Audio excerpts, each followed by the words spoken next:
knowledge in depth will still be the possession of experts, academic scholars, people who really go in some detail into the subject. Information, on the other hand, will be accessible to anybody with access to a phone and internet. When you are born as a human being, you carry the debt of being a human by expressing yourself through empathy. But it's also harvesting the knowledge that those platforms are able to create in this new digital world, and particularly the social media. We bring this program, GLF Toronto, to you with the idea that collectively we can make a difference. That artists and writers and thinkers and speakers, they look into the past, they consider the present, and they envision a better future for each and every one of us.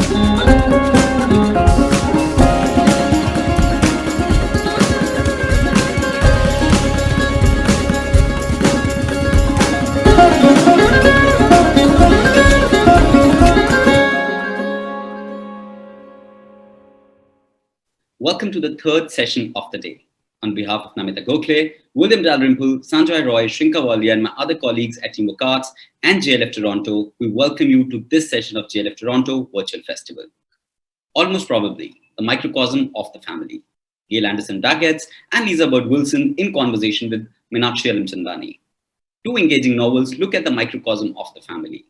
Gail's novel, The Almost Wife, is a tale of psychological isolation and family secrets set amidst the forest of Manitoulin Island and the shores of Lake Huron. The gripping thriller takes us through the journey of a woman faced with the question of trusting her loving fiancé over his seemingly neurotic estranged wife. Lisa Bird-Wilson's latest book, Probably Ruby, is a searing fictional portrait of intergenerational trauma. Following the journey of a young adopted woman's search for her indigenous identity, the novel creates a provoking yet compassionate mosaic of family, emotions, and the sense of belonging. In a conversation with Meenakshi Alimchandani, Gail and Lisa speak of their inspirations and writing process. Introducing our speakers for this session, Gail Anderson-Dargatz. Gail's first novel, The Cure for Death by Lightning, was a finalist for the Scotiabank Giller Prize and won the UK's Betty Trask Award, the BC Book Prize for Fiction, and the Vancity Book Prize. A second novel, A Recipe for Bees, was nominated for the Impact Dublin Literary Award and was a finalist for the Scotiabank Giller Prize. The Spawning Grounds, her first novel after the 2007 bestseller Turtle Valley, was published in 2016, nominated for the Sunburst Award and the Ontario Library Association Evergreen Award, and shortlisted for the Canadian Authors Association Literary Award for Fiction. Lisa Bird-Wilson is a Saskatchewan, Métis, and nêhiyaw writer. Her fiction books, Just Pretending, won 4 Saskatchewan Book Awards, including 2014 Book of the Year, was shortlisted for the Nutra Gleed Award, and was the 2019 One Book, One Province selection. Her debut poetry collection, The Red Files, is inspired by family and archival sources and reflects on the legacy of the residential school system and the fragmentation of families and histories. In conversation with Meenakshi Alimchandani. Toronto-based literary consultant Meenakshi Alimchandani has curated the South Asian segment of the Toronto International Festival of Authors, as well as the Tartan Turban Secret Summer Readings. She consults for Canadian publishers and promotes well-known authors like William Dalrymple, Gurcharan Das, Amitava Ghosh, M.G. Vasanji, Anar Ali, Lisa Ray, and Ruby Lal, to name a few. She has been a moderator at JLF Toronto 2019 and also been a speaker at Jaipur Bookmark, APJ Kolkata Lit Fest, and the Kerala Lit Fest. Ladies and gentlemen, this conversation will be followed by question and answer, so please feel free to send in your questions by typing into the question box on the left-hand side of your screen. Do follow our social media handles to get notifications on the upcoming sessions. Now presenting, almost probably, the microcosm of the family, Gail Anderson-Dargatz and Lisa Bird-Wilson in conversation with Meenakshi Alimchandani. Meenakshi, over to you. Hi, good to be here. Good to see all of you. I will start with the land acknowledgement. We acknowledge the land we're meeting on is the traditional territory of many nations, including the Mississaugas of the Credit, the Anishinaabe, the Chippewa, the Haudenosaunee, and the Wendat peoples, and is now home to many diverse First Nations, Inuit, and Métis people. We also acknowledge that Toronto is covered by Treaty 13 with the Mississaugas of the Credit. Now let me get into the flow and the questions. Gail and Lisa, tell us about your creative journeys and the writing process. What were the inspirations for both of your amazing books? Well, would you like me to start first there? Yep. Well, Go ahead. I'm known as a literary writer. I've been writing for about 30 years now, which seems incredible. So I took kind of a winding road to write a commercial thriller, which is what The Almost Wife is. I've always incorporated thriller elements into many of my novels, and I taught the thriller when I taught at UBC as well. And I still work with many writers who are writing thrillers, so I was familiar with it. But I was asked to do a thriller for ABC Life Literacy many years ago, and I went on to write more high-low books. So these are books for literacy learners, people who are struggling with their literacy skills. And I wrote 3 more thrillers there, fell in love with the structure, and asked my agent how she would feel about me doing a commercial thriller, thinking she would talk me out of it. But she said, go for it, and found me a supportive editor at HarperCollins. And The Almost Wife is a result. So I have another thriller coming out with HarperCollins soon. And I think I'll probably write many more. I'm also applying what I've learned in writing the commercial thriller to my literary works as well. Lisa, over to you. And say good morning. Just before I get started on the question, I want to acknowledge that I'm in Saskatchewan, which is on Treaty 6 territory and the homeland of the Métis Nation. In terms of the question about, my literary journey and getting to this book, in 2016, I published my poetry collection, and at that time, I really knew in my mind that I wanted to get back to writing fiction. I had written fiction before, and I really felt strongly that, I was more a fiction writer than a poet. So I started to think about what I would write about next, and I almost didn't.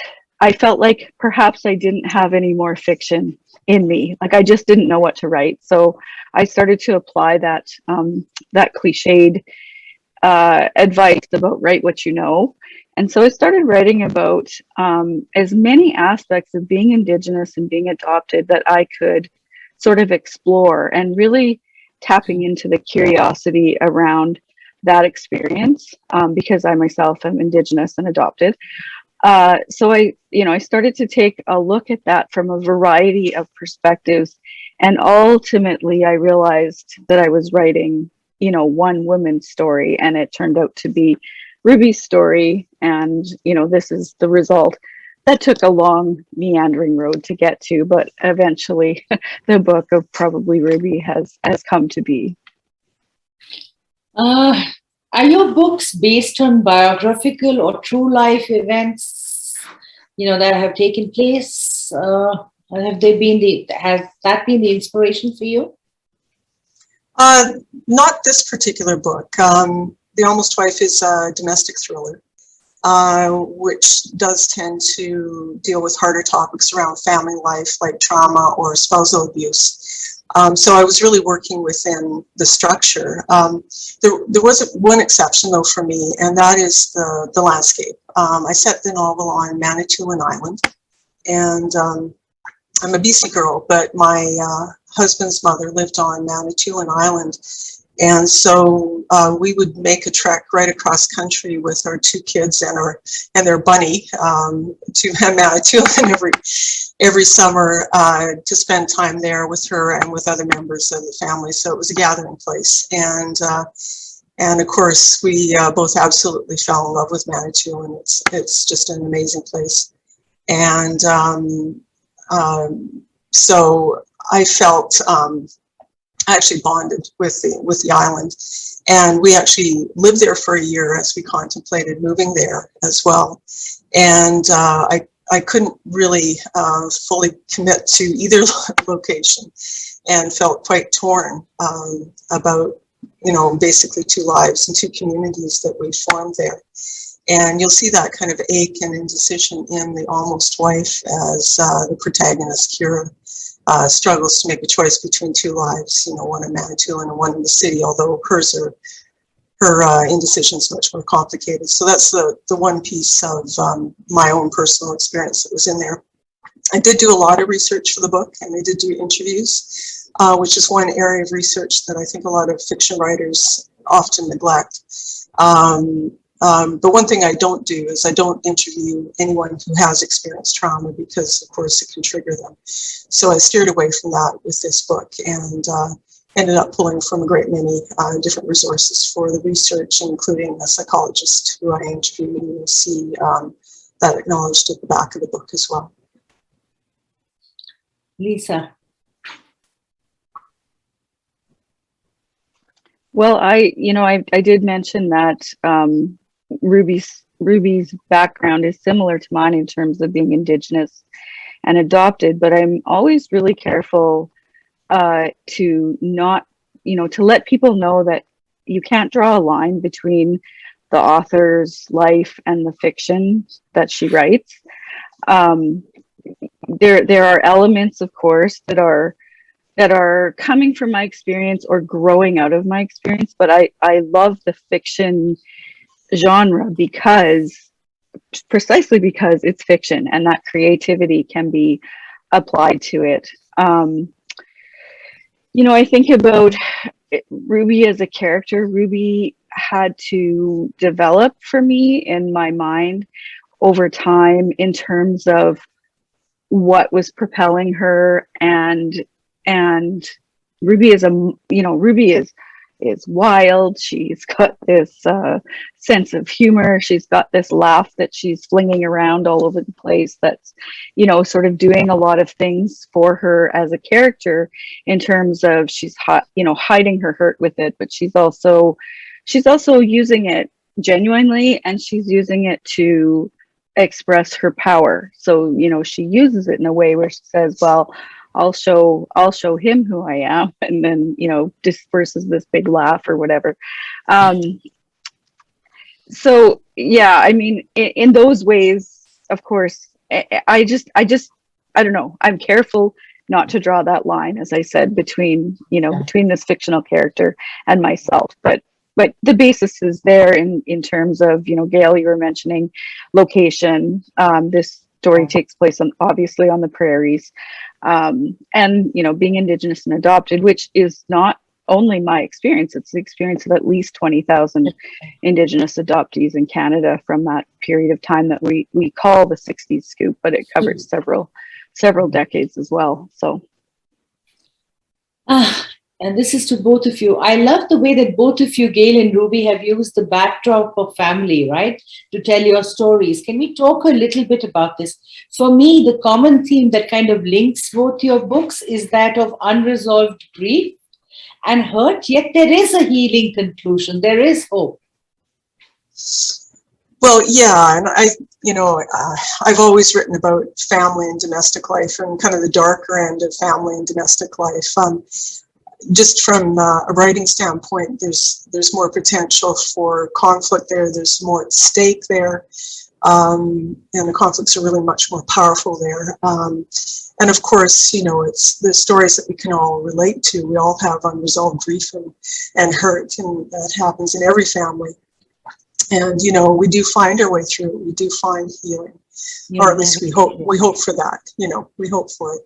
But again, the domestic thriller has specific expectations, and one is that I'll write about the family and the domestic, and take those situations and really bump them up to the extreme, and that's where the thriller elements come in. One of the things I really like about the domestic thriller, though, is that it can be about empowerment. So it usually involves a protagonist like my character Kira, who's undervalued both by herself and the people around her, and goes through a journey where she has to deal with things and gains confidence in herself as well. I talk a lot about structure because I also teach writing, but one of the other structures I was working with in this novel is the virgin's journey, which is sort of like the hero's journey, but very different because it applies to women's stories. and is quite a powerful structure to work with. And that one is largely about a woman escaping her own domestic cage of some kind, and in the process brings healing not only to herself but to her community. So again, it's inherent to the kind of story that I was working with, or the kind of structure I was working with, and I really like that about those structures. Ruby, sorry, Lisa, what about you? I'm so into, the book, and I keep identifying with Ruby all the time. I think family for Ruby is really the heart of it, right? Like that is her modus operandi. She feels like she has been disconnected. So, I mean, on the surface, the book is Ruby, searching for her identity throughout her life. She spends her whole life trying to find her way back home. And that's really critical. That's a critical search for her. And she has all of these strategies that she employs around family and the importance of family. So she has boys. She has these two boys, and she has them so young, and then she realizes that all the things that she longed for and was missing, it was like she was passing that legacy on to her boys by not knowing. So she did things to compensate for that. She put up these pictures around her house that she just got from a variety of places of Indigenous people, and she said, that's your family, that's your cousin, that's your kokum, that's your your auntie or whatever. So she sort of fabricated this history for them because she wanted them to feel like they had that thing that she longed for, and that it would not be a thing for them that was always missing. So there are those pieces to Ruby around family where it's just so critical. And the reader, as the reader sort of goes through the book, there's all of these interlocking kind of narratives that build on each other, that come from the different people that are connected to Ruby. And in that way, Ruby's history is fleshed out, her background, her relatives, her ancestors, and the reader comes to know more about Ruby and her history and her family and the people connected to her than Ruby ever gets to know herself in the end. So that's sort of part of Ruby's, the family piece is so critical to her. I'm going to shoot a couple of questions to Gail, and then we'll come back to you, Lisa. So Gail, the way you've used Manitoulin Island, it's fascinating. I've been there. It's quite interesting. It's an island with islands in it, and I believe it's the largest freshwater island in the world. Yeah, it is. You have to take the ferry, which I think is called the Chichimon. Yes. Yeah. And go ahead. Find the most favorite part of the thing is the setting of Manitoulin Island. What is it that you found so inspirational about it? Oh, well, like you said, I mean, anyone who spent any time on Manitoulin just knows how magical it is. It's a landscape like no other. And for me, coming from BC, which is an entirely different kind of landscape, it was hugely inspirational. It was like stepping into a different world in many ways. It's that very unique beach and forest landscape, very, very unique. And I found that, it lent itself really well to the story in terms of mood and even the tools of conflict. And of course, I've used lots and lots of details as plot devices, like any of the locals or many of summer people would know that until we got the cell tower, you had to go to a particular corner to get cell reception, and so everybody would gather there. It was a sweet spot. So I've used those kinds of things in the story, and it really is a character in its own right. But it as really such, as it is a character. But having said that, like any character, it's a fictional one. And so, you know, I've made a lot of changes to serve the story, and I had to do that quite consciously because no landscape will ever really serve the story if you leave it just as it is. So just in the same way that, you know, the Shuswap of my other novels is an imagined landscape, this Manitoulin is an imagined landscape as well on that front. Excuse me. You know, I found Kira as a very complex character. She's really bearing the burden of guilt of the events that transpired between her father and her in her adolescence. This, you know, kind of happened when she was a teenager. I find that even the relationship between her mother and her is one of emotional subservience. Can you talk about this? I mean, family dynamics are so different, aren't they, everywhere? Well, yeah. Well, in this novel, I was really interested in exploring the nature of relationships between parents and their children when the parents are going through like a difficult divorce. And, you know, I think even when we're good parents, we can make poor mistakes, especially during a breakup.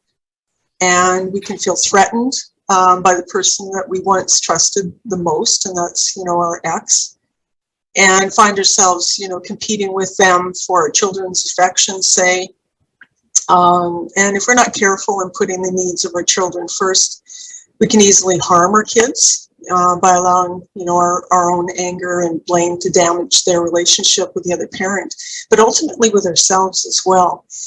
And I think we can sometimes become blind to who the bad guy really is, and that it's sometimes ourselves. And in The Almost Wife, of course, Kira, the protagonist, is at first the bad guy without knowing it. But really, she's only replaying the role that she's been taught to play by her mother. And in other words, she's reenacting, you know, a childhood family drama.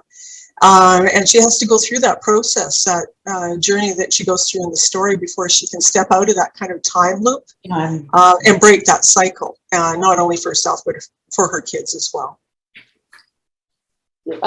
What prompted you to write about intimate partner violence? In a way, I find that the relationship between Aaron and Kira parallels the relationship that she had with her mother, you know, as well as I find the analogy of the hunter and the hunted very, very fascinating. Yeah, well, I addressed that a bit in the, you know, in the last question there. You know, again, The Almost Wife is a domestic thriller, and so I was again working within the expectations of that genre that usually deals with an abusive relationship of some kind or another. So, you know, when I chose the structure, I chose the subject matter as well. But again, that darker side of domestic life has been the subject of most of my novels. I'm really interested in how trauma is passed from one generation to the next. And of course, you'll see that thread in this novel and many of my other literary novels. But again, you know, we tend to replay our family history of childhood violence in our adult relationships. And so here, Kira replays her relationship with her mother and father, both by becoming involved with Aaron in the first place, and then, you know, by inserting herself between Aaron and his ex-wife as well. So she's continuing that triangle that was there between her own mother and father. So exactly right, you know, played out. When it comes to the hunting element in the book, that actually arose from the landscape itself on Manitoulin. It's got a very high deer population, and they actually have the white or albino deer there as well, which is really fascinating. So you'll see that towards the end of the book. And hunting is popular in the region, and it made sense to give Kira that history of hunting and then develop it, you know, within the book symbolically as well. I also find it very moving that how the relationships between the women, and I'm not going to take names and spoil it for all of you, you've got to buy the book and read it, right? It's a shift from adversarial to united, and how they're all bound to protect their children at any cost. You know, from this emotionally, physically abusive man who's called Aaron. And how do you view the relationships of between the women in this novel? What do you hope to say? Well, again, you know, I think in divorce situations, you know, women, like the old partner and the new partner, often are pitted or pit themselves against each other, especially when kids are involved. You know, we can become jealous of, you know, our children's step parent, or you know, a new step parent can be jealous of, you know, the ex-wife, you know, and there's all kinds of triangles going on there. And of course, you know, with the domestic thriller, it just sort of exaggerates all of that. I think those are really natural feelings to have, to one degree or another. And I think with the domestic thriller, it's kind of a safe way to look at those feelings and work them out for ourselves in that kind of safe venue of an entertaining read, right? But I think if we can really learn to put the kids first, you know, women in these blended family situations can, if not necessarily become friends, they can become allies for the kids. But I think that sometimes takes time. And so I was kind of exploring that in this book, and how we can do better, you know, how we can get past our own feelings of jealousy and do better. Yeah, how the maternal thing is to protect, right? That's the first exactly. thing that comes through. You know, the ending of the book has such a surprising twist to it. You know, without giving the ending away, how do you go plotting twists in a thriller? For me, that's always a very, very kind of interesting question. Yeah, it's tough, actually. I think the toughest thing we have to do with this kind of book, particularly for me coming from a literary background where twists aren't a big thing. So that was the hardest learning curve for me. So it takes a lot of planning, and I find you have to really write towards the twists, so just define them ahead of time and write towards that. But at the same time, I think my approach for this book, and the one I'm going to pursue much more in the future, is to write the twist that I think should happen and dump it, and then write something completely unexpected, because if I can imagine it, the reader is going to expect it as well. So I think that's the process I'll go through in the future. Yeah. So all of you who are listening here, go ahead, go and buy Gail's book, The Almost Wife. You'll be fascinated. I couldn't put it down, to be honest. And now I'm talking to Lisa and the inspiration to about her book and what went on behind it. Lisa, I find that the illustration of Ruby's, relationship web is very brilliant. I see that, you know, it's on almost the front page. And how did this concept come to you?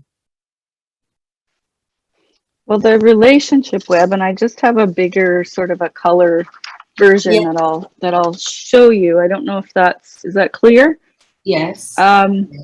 So that's the relationship web, and it's inside the flyleaf of the book. And as I was working out Ruby and the book and all those connections and relationships and all the details that go along with that, I had to map it out for myself in a variety of ways. So I had a number of different methods to do that, and one of them was just to draw it visually like that and to show the connections between Ruby and other people, and other people, you know, connected to Ruby as well, had their own connections. And so when I worked with my first editor on this book was Warren Carreau, the book had been accepted for publication by another publisher called Coteau Books. And so Warren worked with me first, and then the Coteau Books went bankrupt. I don't know if you know the history of this, of the tortured history of this book coming to publication, but anyways, so, and then the book was eventually picked up by Martha at Doubleday. But in that first round of edits with Warren Carreau, who's a Métis writer from Meadow Lake, Saskatchewan, we talked about the relationship web, and I showed him kind of what I had drawn out, and he thought he said, "Oh, I love that. We should put it in the book." And so I said, "Well, you know, my little stick figure picture isn't that compelling. So why don't I get my son, who's an artist, to do something with it, and you know, he can sort of create that web." So he did, and so the original piece of art is very textured. It's got, you know, yarn on, a sort of collage kind of effect. It doesn't really come through necessarily in the black and white that's in the book, but you know, it's a method. And I've talked to people now. I visited a book club just the other day where they talked about really liking that relationship web for themselves, because as they were reading, they would flip back to it and, you know, just look at these relationships that Ruby was having and the way that they were building in the book. So I think that, for, you know, it was useful to me, and I think it might also be useful to readers. Yeah, I find her relationship with her adoptive mother is very troubled, as she really has no sense of security and love. She feels somehow as if she doesn't belong. There is a quote, you know, that really, really touched me about her, and it says, "Sometimes we choose our family and sometimes we are chosen." Alice was the only mother she really had. Can you please tell us a little about this? Yeah, I think you're right. There was, you know, it's a very strained kind of a relationship. But in the end, Alice is the only mother she's ever known, and she's there for Alice at Alice's end of her life, to bear witness to that, you know, to what Alice's life has been. And she has spent her life, you know, being told that she was chosen and not really believing it, or not really feeling like that she's special in that way, and looking for that in other places. And so I think she goes on to find some members of her birth family and to find more of a sense of that feeling of being chosen. But with Alice, you know, it just is really a complicated relationship, and I wanted to portray that. I didn't want, and you know, I will say that relationship is fairly, I don't want to say common, but it is a relationship that Indigenous adoptees go through, of, you know, really sort of feeling not like you don't fit in, and also in those angsty teen years, really just breaking away from that adopted family, because it's just so difficult. So I wanted Ruby to, you know, have that complicated relationship and have her own way to be able to resolve it as well. No, I also find that her addiction disorders and her constantly being involved in toxic and abusive relationships, whether it's friends, it's her gay partners, it's a result of her conflict about her Indigenous identity and about being adopted, as well as of the trauma that she's encountered. And you allude to it in so many different ways. However, you know, she rises above it. Her sense of humor, that big laugh, and the love that she has to share with everyone, her children, her family, really truly defines her character. What do you think about that? Have I read the character right? I think so. You know, Ruby does have a lot going on, and she doesn't apologize for it. And I was very careful that was Ruby's character, that she just goes through life like a hurricane and keeps on going, and isn't sort of stopped by any of these events, or, you know, these sort of ways that she has of interacting with the world. And there was a point where I was finished the book, and I kind of woke up in a cold sweat, and I sat up and I said, "Oh no, have I done something wrong?" Because Ruby doesn't have that, I don't know, what's the word, redemption, right? Like that, that thing in books sometimes where a character will just sort of get better. And so I thought for a minute, you know, oh no, I mean, you have so much anxiety about a book when you're writing it as it is, but just wondering if I had missed, you know, resolving something for Ruby that I should have done. And so, then I talked to Warren about it, and I said, what do you think? And we both decided, of course not. Of course, Ruby doesn't, there's not something wrong with Ruby in the aspect that she has to get better. Ruby's just on her own trajectory, doing her thing. And she doesn't need to sort of, quote unquote, get better from the way that she is. Yeah, she is what she is, and you just accept her for it. And I also found that the way you've, connected all the people to her with going back and forth between timelines, a very, very lovely way of the book. And, whether it's her birth mother or her deceased father or her indigenous grandparents, it's heartbreaking as a reader to kind of read about the trauma that each one of them has encountered in their lives, and that intergenerational trauma. For me, the family as a background here was really, really important. So maybe you can tell us a little, and I can also compress the last thing in it, that yet the book ends in such a positive way, with Ruby going to attend a wedding in her birth father's family. It's like it all comes together. Can you tell us a little bit about it? Yeah, that idea of intergenerational trauma is sort of an underpinning in the book, in the same way that it's an underpinning in Indigenous lives in Canada. So that colonial impact runs deep, and it impacts the generations that come, following in different ways. So Ruby's grandparents went to residential school. Ruby is, part of the 60s scoop. Yes. Her kids are impacted by that legacy. They have loss, and that's a big part of Ruby's story. But at the same time, I really wanted to resist Ruby being having this trauma narrative, and that's why Ruby is very contemporary. She's very in the moment. She's living her life, and she's resisting that trauma narrative as much as she possibly can. And I think that there's another piece, we talk about intergenerational trauma, but there's also a thing that we call blood memory. And that's not, to me, that's not blood memory of the intergenerational trauma. It's blood memory of the positive things. It's your blood memory of your culture, your language, your connection to land, your identity, your ancestors. That's the piece, that's underflowing there as well. It's not all about trauma. There's the positive inherent within Ruby as well.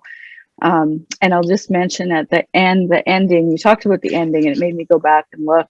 And I think there's a moment, a leaping off moment there, even for myself as a writer, of where I see myself going next. And so Ruby is off to this wedding, and all these things have gone wrong, and she finally gets to sort of go, and she looks over and she sees a magpie in the gutter or whatever, and what's that magpie looking for? Who knows? And for me, that was a little prompt for myself, because my history, my family history, Indigenous family history, is connected to magpies. And so I threw that image in there, because the next place for me to go is to tell my own story in a memoir kind of a format, and to talk about that magpie connection to my family. I do have a couple of audience questions, if I can leap into that. Thank you, Lisa, and thank you, Gail. So I have one here for Gail from Nana. She says, with each passing day, plot lines show women coming together and becoming a team. That is also the case in your book. Was this sort of plot line a conscious decision, or something that happened naturally? Forgive me, I put myself on mute so I wouldn't make noise. In any case, I'll just say that again. When I'm plotting out a novel, I do actually plot it out. So I did have some idea that I wanted the women to come together as a team, but at the same time, the surprises always come up in the writing. I'm sort of one of those part pantser, as they call it, and part planner when it comes to writing. And I just let the characters engage in their conflict and scene and let them tell me what they wanted the story to be about as well. And so in this particular case, the characters wanted that to happen, and they wanted to come together, and they did that on their own without me really making a conscious choice.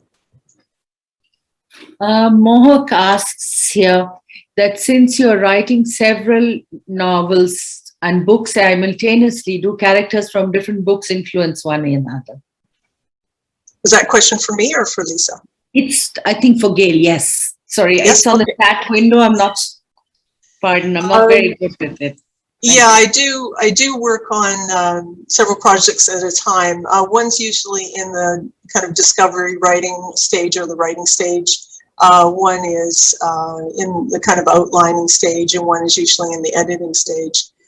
So it is sometimes hard to keep them separate, but what I try to do is on any given weekday, I'm only working on one project, or in any given month, I'm only working on one project. So that's how I keep them separate. But certainly I had to go back and review my own novel to do the events here, because I'm already living in the world of the next book.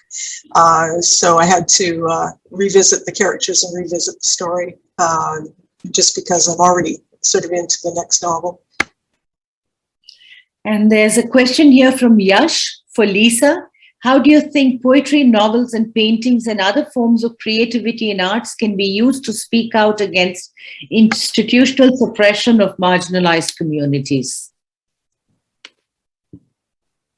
I think art in its broadest form has an absolute role to play, in a political kind of a way. I know when I wrote this book, you will see my my concern with issues around indigenous people, around colonization, around institutional and systemic racism, et cetera, et cetera. You'll see it in the background or in the underpinnings of the book. I had to be quite careful, and I was called to task a few times by my editors, because I want to get in there and say, say all the things that I believe. Gail, probably you're in a similar way around the feminist issues and things like that. I mean, you want your politics around these issues are there, and they're driving your work, but it also takes, particularly I think in fiction, a subtle hand, because you don't ever want to have your fiction sound like you're preaching, or you're being didactic, or you're trying to sort of tell people what to think. But I think through your character and the way your character evolves and lives and happens in this world, in this created world, that those issues and those really important challenges toward the system and the history that we've been through, those will come to light, and they'll show, and readers will be able to see that. Thank you, Lisa. Thank you, Gail, for your wonderful books, for your brilliant conversation and telling us all about it. So over to you, Suraj. Thank you, Gail and Lisa, for this really interesting session. And thank you, Meenakshi, for being a wonderful moderator. I wish we could have received you all in person for this festival, but hoping in 2022. Thank you so much for being part of JLF Toronto 2021. Thank you all for watching and being a great audience. If you like the session, do consider supporting us through the Pay What You Choose option button on the right-hand side of your screen. Your support is greatly appreciated. Once again, we'd like to thank all our partners for their support. We hope you all enjoyed this conversation and will tune in for our last session for JLF Toronto 2021, Kitchens of Gratitude, Vikas Khanna in conversation with Sanjoy K. Roy at 2:30 p.m. Eastern Time and 12 a.m. Indian Standard Time. And now we present from the Candlescape Poets and Storytellers, PJ Johnson presenting her poem, It Was the Land. Enjoy.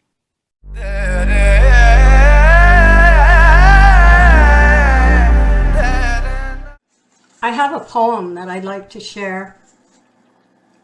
And this poem was written as I and my fellow Canadians struggled to come to terms with the ongoing discovery of unmarked graves on the grounds of residential schools in Canada. In honor of the many children who never returned home, this poem is called It Was the Land. No one knew the evil men could do behind closed doors. No one spoke of it. No one said sorry. And in the end, it was the land, the very land itself, that spoke. It was the land that carried the secrets, that knew the truth, that yielded a million sorrows, that stopped us like a thunderbolt in the streets. God forgive us, the whispers were true. It was the land that spoke for thousands, denied a life, denied a family, denied a mother tongue.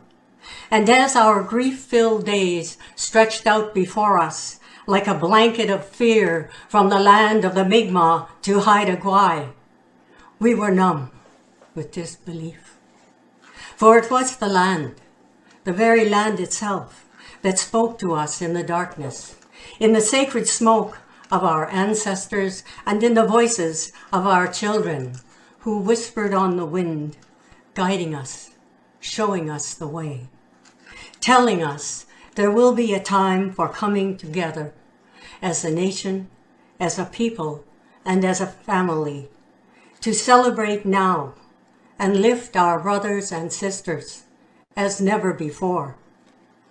Our tears are never far from the surface. It always gets darker before the light comes back. That's a special piece that I've shared. I've never shared it before other than in print. And it's a hard piece. It wasn't hard to write. My heart wrote that piece. It's actually kind of like a prayer. And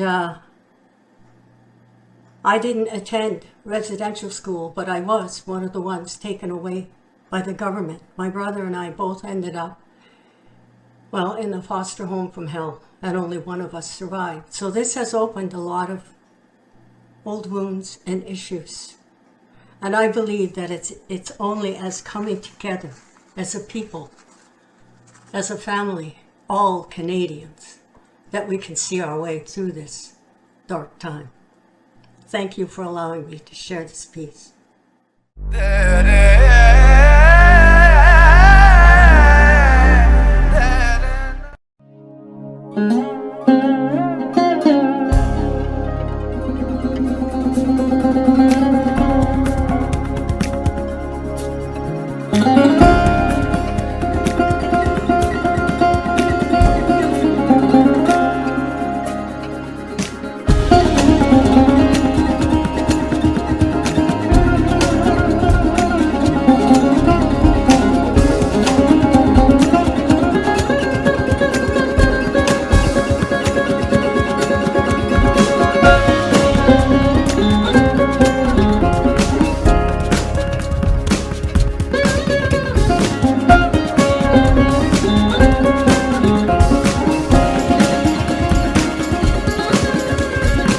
Knowledge in depth will still be the possession of experts, academic scholars, people who really go in some detail into a subject.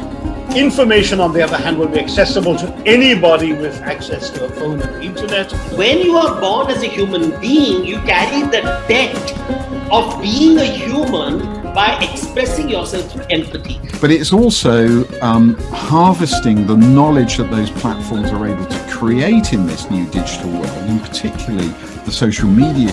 We bring this program, GLF Toronto, to you with the idea that collectively we can make a difference. That artists and writers and thinkers and speakers, they look into the past, they consider the present, and they envision a better future for each and every one of us.